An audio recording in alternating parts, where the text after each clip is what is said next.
হাসির রাজা, জ্ঞানের রাজা, রসিক রাজা। অনেকদিন কৃষ্ণচন্দ্রকে জব্দ করা হয়নি যে, মনটা তাই কেমন যেন উস্কুস উস্কুস করছে। সেটা তো গোপালের জন্যে। গোপালই তো মুশকিল আসান হয়ে সব সামলে দেয়। প্রতিবারে সামলে দেয় বলেই কি আর এবারে সামলাতে পারবে? না না না না না, এবার কৃষ্ণচন্দ্র জব্দ হবেই হবে, তবে একটু অন্যরকম ভাবে। আপনার কথাটা তো কেমন অন্যরকম শোনাচ্ছে জাহাপানা। তাহলে তুমি শোনাও। কি জাহাপানা? আমার কত ধনরত্ন আছে সেটা কি তোমার জানা আছে উজির? না জাহাপানা, তবে জানার আগ্রহ আছে বিস্তর।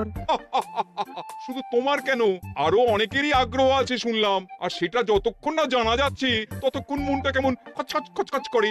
করে বই কি, এই তো প্রশ্নটা শোনার পর থেকেই আমার মনটাই কেমন একটা উসকুস উসকুস করতে শুরু করে দিয়েছে। আমার হাতে একটা অস্ত্র চলে এসেছে এবার, তাই আমি এমন এক প্যাঁচ কষবো যে কৃষ্ণচন্দ্র মনে মনে কিছুতেই শান্তি পাবে না। আর তাকে অশান্তিতে রাখতে পারলে আমার যে কি শান্তি কি শান্তি, কি বলবো।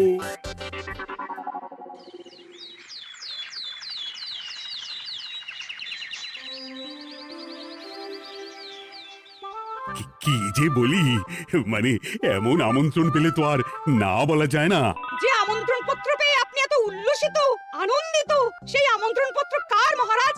আমার অনুমান এই পত্র নিশ্চয়ই নবাবের। তোমার অনুমান একেবারে সঠিক রাজ্যতীষী। উমা, তাই বুঝি আপনি এত খুশি? সব দেখে শুনে আমারও তো খুব আগ্রহ জাগছে। সে তো জাগবেই, তবে আগে ভাগেই বলে না দিয়ে আমি দেখছি কার কেমন সব চিন্তা ভাবনা মাথায় আসে।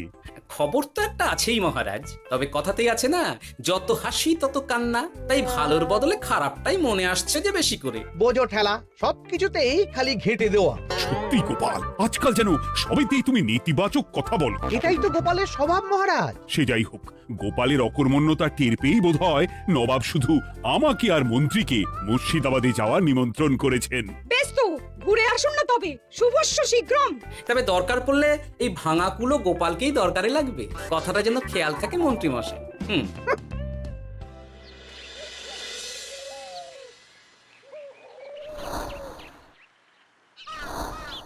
খেয়াল করেছো গিন্নি, আজকাল আমি কেমন কথায় কথায় গোপালকে চুপ করিয়ে দিচ্ছি। কেন গো, কি হলো আবার? হবে আবার কি, নবাব বাহাদুর আমাকে আর মহারাজকে নিমন্ত্রণ করেছেন তার খাস মহলে। ও শুনে যে আমার কি আনন্দ হচ্ছে। ও, তাহলে এই ব্যাপার। আস্তে গিন্নি আস্তে, নবাবের ধন সম্পদ দেখার শখ মহারাজের অনেক দিনের। আমি শুনেছি নবাবের ওই খাস মহলের ভেতরেই নবাবের গুপ্ত কক্ষ আছে, যেখানে নবাব হীরা জহরত এসব রাখেন। একা তো সেখানে যাওয়া যাবে না, তাই মহারাজকে নিয়ে তুমি মুর্শিদাবাদে যাবে? শুধু যাবো তাই নয়, নবাবের গুণকীর্তন করে তার মেজাজ এমন ভালো করব যে নবাব সেখান থেকে কিছু দান খয়রাত করে ফেলবেন আমাকে। তবে নয় তো কি, গোপাল তো খেতে পাবেই না, গন্ধও শুঁকতে পারবে না। তুমি তো বারবারই চেষ্টা করো গোপালকে সরিয়ে দিয়ে বাজিমাত করতে, কিন্তু শেষ পর্যন্ত চিৎকার হয়ে যাও। গোপালই তো তখন উদ্ধার করে, সেটা তোমার খেয়াল আছে তো? আমার মাঝে মাঝে সন্দেহ হয় গিন্নি, তুমি তলায় তলায় দল বদল করে গোপালের দলে চলে যাওনি তো?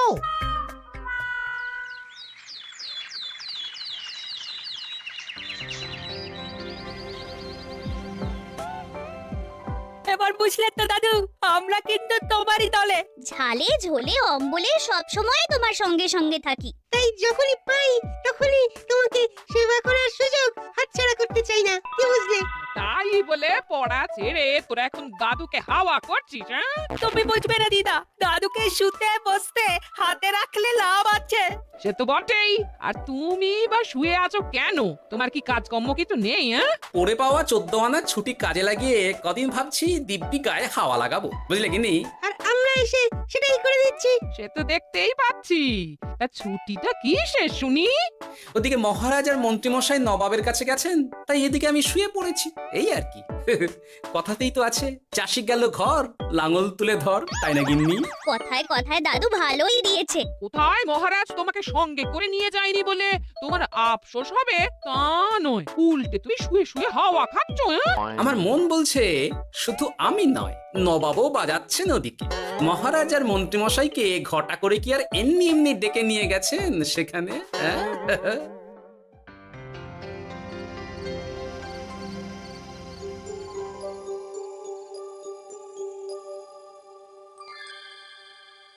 ডেকে নিয়ে এসে নবাব যে ঠিক কি করতে চাইছেন সেটাই তো বুঝতে পারছি না। তো বোঝার কি আছে মহারাজ, খাবো শোবো আর গুপ্ত কক্ষে ঢুকে নবাবের সঞ্চয় দেখব, তাহলেই তো হবে। তাই কি আর হবে কে জানে। না না, জানতে তো আমাকে হবে। এখানে এসে তোমাদের কোনো অসুবিধা হচ্ছে কিনা সেটা আমাকে জানতে হবে না? আপনি কিচ্ছু ভাববেন না জাহাপানা, ব্যবস্থা সব করাই আছে।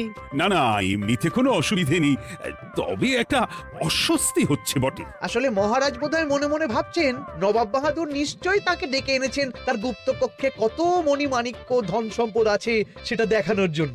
তাই নাকি? মানে এখানকার হিরে সেখানকার চুনি, অমুক দেশের পান্না তমুক দেশের মুক্ত। শুধু কি তাই, আরো কত কি। হ্যাঁ হ্যাঁ, সেগুলো যতক্ষণ না দেখতে পাচ্ছেন ততক্ষণ মহারাজ ঠিক স্বস্তি পাচ্ছেন না। এই যে কৃষ্ণচন্দ্রের যে আমার ধন সম্পদ দেখার প্রবল ইচ্ছা আছে সেটা আমার ভালো মতোই জানা আছে। তবে সবাইকে তো সবটা দেখাতে নেই, আর সবার জন্য সবটাও নয়, তাই না? তাই কি জাহাপনা? তাই গুপ্ত কক্ষের ভেতরে কি আছে সেটা না হয় না দেখাই থাক। না না, তোমরা বরং খানা পিনা করো গিয়ে, হ্যাঁ বিশ্রাম নাও। উচিত তোমাদের খেয়াল রাখবে, কেমন? এই রে, এটা কি হলো? কি আবার হবে? তোমার পাল্লায় পড়ে মান সম্মান সব গেল।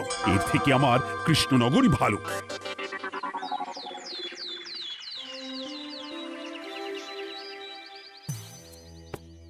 মুর্শিদাবাদ থেকে ফিরে আসার পর থেকেই কেমন থমথমে মুখ করে বসে আছেন মহারাজ।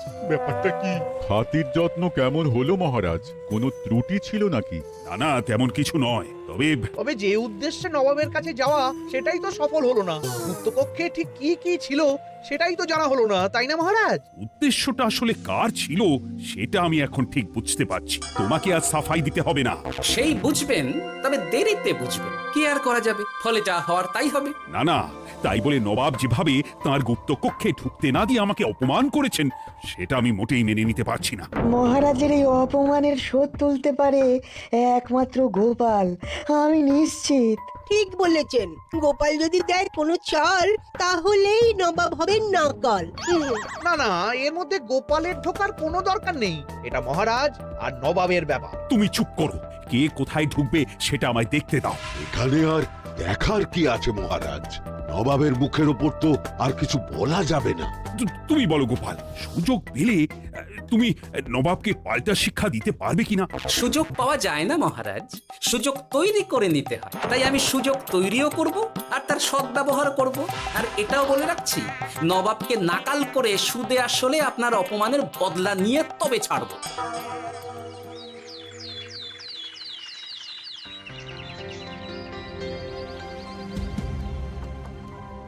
কি হলো জাহাপানা, আপনি যেমনটা চেয়েছিলেন তেমনটাই তো হলো। মহারাজ কৃষ্ণচন্দ্র মনের কথা মনেই চেপে রেখে মুখ চুন করে পালালো, তারপরেও আপনার মন ভালো নেই? না না হুজির, ঠিক জমলো না। তার উপর আবার এই বেনামি পত্র। সে কি, মহারাজ কৃষ্ণচন্দ্রকে অপমান করে তাড়িয়ে দেওয়ার পরেও জমলো না? হ্যাঁ, আর কোন পত্রের কথা বলছেন জাহাপানা? কে পাঠিয়েছে, কোথা থেকে পাঠিয়েছে কিছুই বুঝতে পারছি না। তবে দু চার কথা যা লেখা আছে এতে, তাতেই তো চোখ কপালে উঠেছে। আমার খাস মহলের ব্যবস্থাপনায় নাকি ত্রুটি আছে, অতিথি আপ্যায়নে বিস্তর গলদ। সেটা আবার 5 কান? এই না মানে 1 কান হলো কি করে? কানাকানি হোক বা না হোক, জানাজানি হতে কিন্তু দেরি নেই। নাও থালা সামলাও, এদিকে গোপালও এসে হাজির। এমনি এমনি কি আর এসেছি জাহাপানা? আসলে মহারাজ এসে আপনার খাস মহলে ছিলেন বটে, তবে যে শয্যায় মহারাজকে শুতে দেওয়া হয়েছিল সেটা ছিল অসমান আর শক্ত। তাই আমি ছুটে এসেছি আপনার এইরকম নিম্নমানের সামগ্রী আর ব্যবস্থাপনা দেখার জন্য। এখানে আবার দেখার কি আছে? সবাই তো জানে নবাবের ধন সম্পদের কথা, এবার না হয় আমি নবাবের দৈন্য দশার কথা জানাবো সবাইকে। এসব কি হচ্ছে কিছুই তো বুঝতে পারছি না। প্রথমে এই পত্র, তারপর গোপালের অভিযোগ এই মাত্র। না না না না, এই রকম হতেই পারে না। কি হতে পারে না জাহাপানা? আমার শয্যায় কোনো গলদ নেই, আর এটা শুধু তুমি চোখেই দেখবে না, একবার শুয়েও দেখবে। আজ রাতটা তুমি আমার খাস মহলেই কাটাবে, আর ওই শয্যাতেই শোবে। হ্যাঁ, এইরকম করবেন না জাহাপানা, গোপালকে বিশ্বাস নেই, কখন যে কি করে ফেলবে তখন দেখবেন মাথা চাপড়াতে হবে। তবে এটাও শুনে রাখো গোপাল, যে গুপ্ত কক্ষ আছে যেখানে হিরে জহরাত প্রসাধনী সামগ্রী ইত্যাদি প্রভৃতি রাখা আছে, তার দরজা কিন্তু কোনো মতেই খুলবে না। সত্যি কথা বলতে কি, সেই গুপ্তকক্ষ দেখার স্বাদ আমারও ছিল বটে, তবে কি আর করা যাবে, নবাব যেমন বলবেন সেটাই মেনে নিতে হবে। তবে মনটা আনচান করবে, এই আর কি। যাক, গোপালের মনের মধ্যেও অস্বস্তি ঢুকিয়ে দেওয়া গেছে তাহলে। বাবা, ছুঁচ হয়ে ঢোকার সুযোগ পেয়েছি, এবার ফাল হয়ে বেরোবো।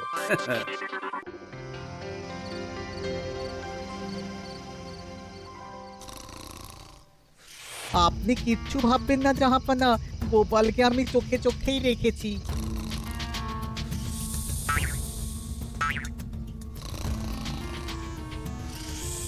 কিন্তু দেখে তো মনে হচ্ছে গোপালের শুতে কোনো অসুবিধা হচ্ছে। তা কি করে হয় জাহাপানা? অবশ্য কায়দা করে গোপালের মনে যে গুপ্ত কক্ষের ভাবনা ঢুকিয়ে দিয়েছেন, হতে পারে তার জন্যই সে আনচান করছে।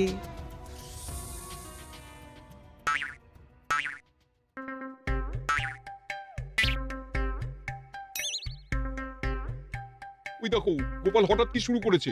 তাই তো, কিন্তু কি করতে চাইছেটা কি? কি হলো গোপাল, কিছু বলবে নাকি? কি আমি কোথায়?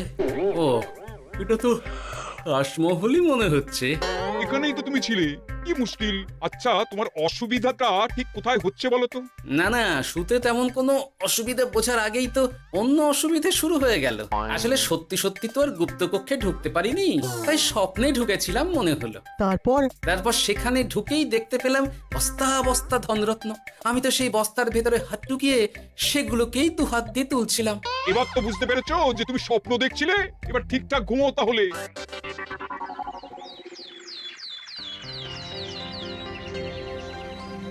কাল রাতে গোপাল আচ্ছা ঝামেলায় ফেলেছিল। কবে ফেলে না জাহাপানা? আমাকে নিয়েই আলোচনা চলছে মনে হচ্ছে। ভুল কিছু মনে হয়নি। সে যাই হোক, এখন বলো দেখি, খাস মহলের শয্যাটা কেমন ছিল কাল রাতে? সে আর কি করে বলি জাহাপনা, স্বপ্ন দেখার চক্করে ঘুমের দিকে তেমন মন দিতে পারিনি যে। গোপাল মানেই গোলমাল, আবার বাহানা দিতে শুরু করেছে। তাই বলছিলাম কি, আর এক রাত না ঘুমোলে ঠিক মতো বলতে পারবো না। বেশ তো, আর এক রাত থাকো না হয়, তবে আমারও একটা শর্ত আছে। আগের রাতে তুমি স্বপ্নের ঘরে যা কাণ্ড ঘটিয়েছো না, তাতে জাহাপানা খুব বিরক্ত, বুঝতে পারছো নিশ্চয়ই? বুঝেছি তো, তবে যে কোনো শর্তেই আমি খাস মহলে শুতে রাজি।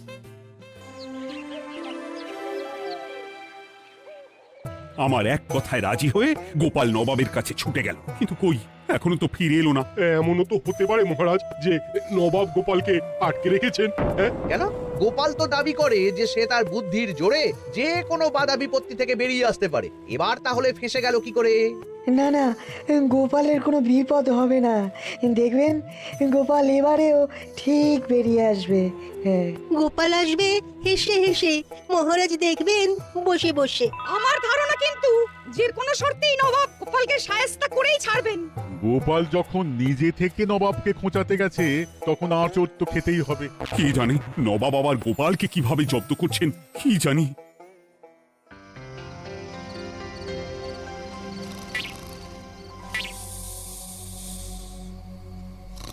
ব্যবস্থাপনায় কোনো ত্রুটি নেই জাহাপানা, তবে আজ গোপালকে না আচ্ছা জব্দ করা হয়েছে জাহাপানা। গোপালকে আজ আর বালিশ দেওয়া হয়নি। এমনটাই তো নির্দেশ দিয়েছিলাম। দেখি, আজ মনে হচ্ছে গোপাল বিশেষ ট্যাপও করতে পারবে না। কিন্তু একি, গোপাল যে আবার উসখুস করছে। তাই তো দেখছি। এক্ষুনি গোপালকে ঘুম থেকে ডেকে তুলে দিতে হবে, না হলে আজ আবার একটা অনিষ্ট করবে। না না, আজ আর কিছুই করতে পারবে না, বালিশই তো নেই।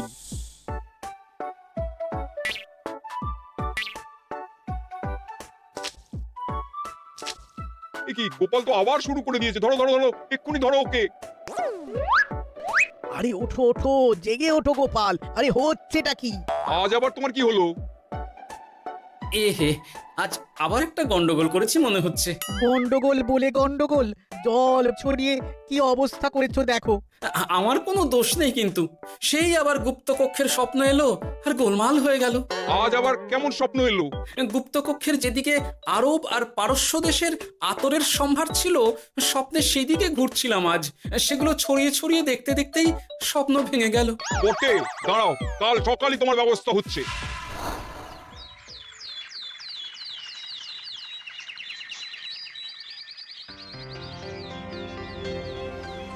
গোপালের বিদায় করার ব্যবস্থা পাকা হয়েছে তো উজির? কি যে বলেন জাহাপানা, আপনি কিছু করতে বললে আমি কি সেই কাজ ফেলে রাখি নাকি? কি ব্যবস্থা করলে শুনি? তোমার তো আবার 18 মাসে বছর। এবারে আর সেটা বলতে পারবেন না।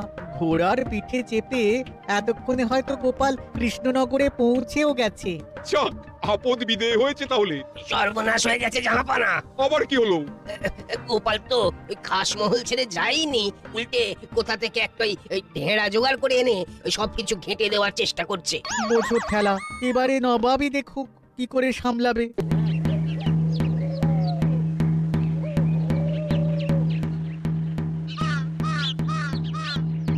শুনুন শুনুন শুনুন। আরে আরে আরে, আরে কি শোনাচ্ছটা কি গোপাল?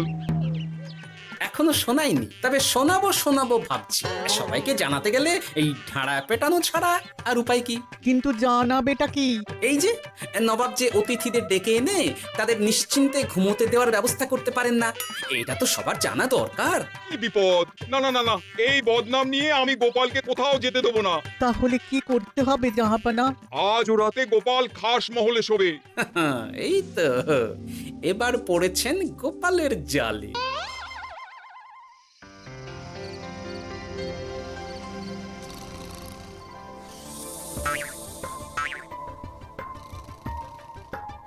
আজ গোপাল নিশ্চিন্তে ঘুমোবে। স্বপ্ন অস্বস্তি হওয়ার মতন কিছুই হবে না আজ। গোপালকে ভরসা নেই জাহাপানা, কখন যে কি করে ফেলে বলা তো যায় না। না না, আমি নিশ্চিত আজ আর কিছুই হবে না।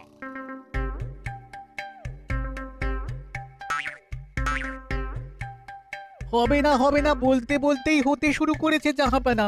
আরে ওকে গিয়ে চেপে ধরো এক্ষুনি। ঘুমের ঘরে আবার কি করছো গোপাল? এবার আবার কি হয়েছে? আবার কি স্বপ্ন দেখছিলে নাকি? কি মুশকিল হলো বলুন তো দেখি।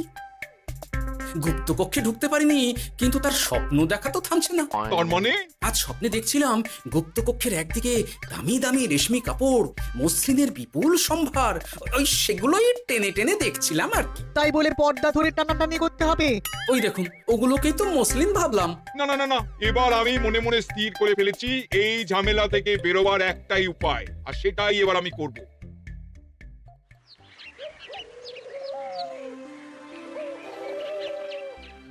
গোপালের ফিরতে কিন্তু এবার সত্যিই দেরি হচ্ছে।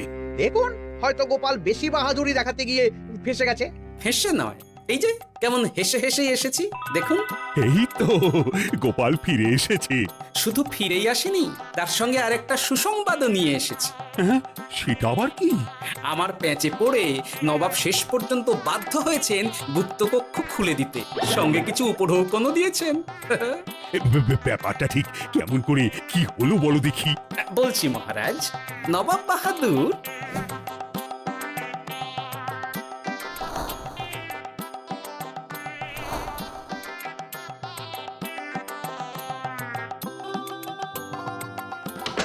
এসো গোপাল, তোমার জন্য আমি গুপ্তকক্ষের দরজা খুলেই দিলাম।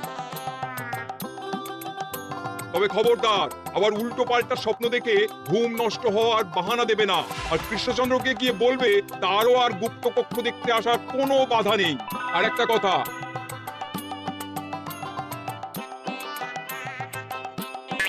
এইসব নিয়ে খুশি থাকো, তবে নবাবের খাস মহলের নিন্দে করে আবার ঢেঁড়া পিটিও না যেন। এমনিতেই সেই অভিযোগপত্র নিয়ে নবাব বাহাদুর চিন্তিত।